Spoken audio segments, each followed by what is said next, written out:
Le Conseil français-arménien a été créé maintenant il y a un peu plus d'un an et demi, et à la fin de la guerre entre l'Arménie et l'Azerbaïdjan, est destiné à remplir un vide qu'on avait constaté à cette époque, et à améliorer les actions, l'influence et la communication de l'arménité en France, et de renforcer les relations entre la diaspora française et l'Arménie. Ça, c'est l'objectif, et par voie de conséquence, les débats du style de la table ronde trouvent tout leur sens pour le Conseil français-arménien.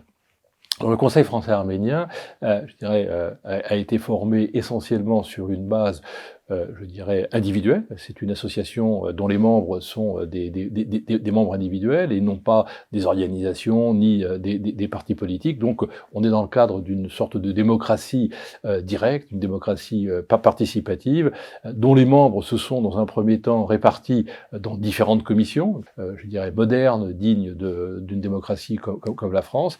Et donc, ces différentes commissions ont travaillé pour mettre au point ce qui est devenu le programme du Conseil français-arménien, avec des projets qui avancent plus ou moins vite, en fonction de la disponibilité de nos membres. Alors, nos adhérents sont aujourd'hui très majoritairement des personnes physiques françaises, de nationalité ou résidant en France, quelques Arméniens d'Arménie, mais très peu, et nous réfléchissons à, je dirais, à davantage d'efficacité de trois pôles principaux que pourrait être un pôle économique, un pôle de réflexion plutôt intellectuelle et un pôle culturel qui aurait vocation, je dirais, à diffuser de l'information, du contenu, organiser des débats et derrière à avoir aussi de l'influence, puisque, je l'ai dit, c'est un des piliers de la stratégie du Conseil français-arménien que d'avoir de l'influence non seulement auprès, je dirais, du pouvoir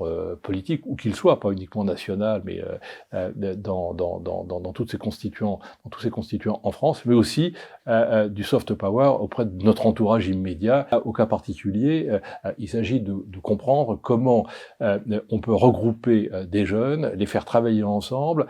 Quand je dis les jeunes, c'est des étudiants ou des jeunes qui sont en recherche d'emploi, et les interconnecter, mettre à leur disposition des outils pour les aider à trouver un travail, les aider à orienter leurs études et faire en sorte que, je dirais, ils aient un bon démarrage dans la société française. Il s'agit évidemment pas de se surajouter à ce qui existe et puis dire aux uns et aux autres donnez.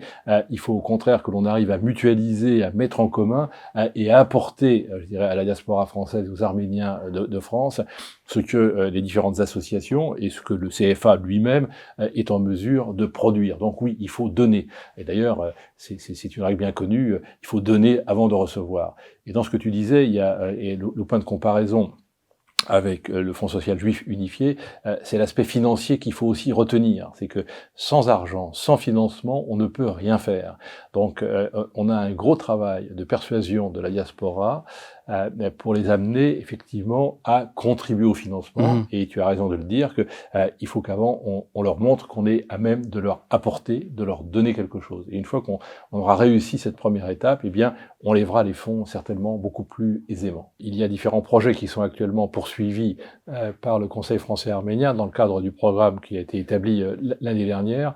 Le projet le plus important qui est en cours de réflexion et de mise en place est la coopération, la collaboration et la mise en place d'un forum économique entre la France et l'Arménie. Le deuxième projet qui a commencé à, je dirais, à voir le jour, c'est la mise au point et la mise sur le site d'un répertoire de toutes les organisations et les associations arméniennes de France, donc culturelles, sportives, humanitaires. Donc c'est un fichier de plusieurs centaines d'associations pour lesquelles on donne une fiche signalétique, et tout ça est évidemment sur dématérialisé. Sous l'angle culturel, on réfléchit avec Frédéric Fringuian du Musée arménien de France à a identifié un lieu, identifié des modalités pour que ce magnifique lieu de culture puisse revoir le jour, puisque aujourd'hui malheureusement la collection du musée arménien de France est en caisse, et donc il faut que l'on trouve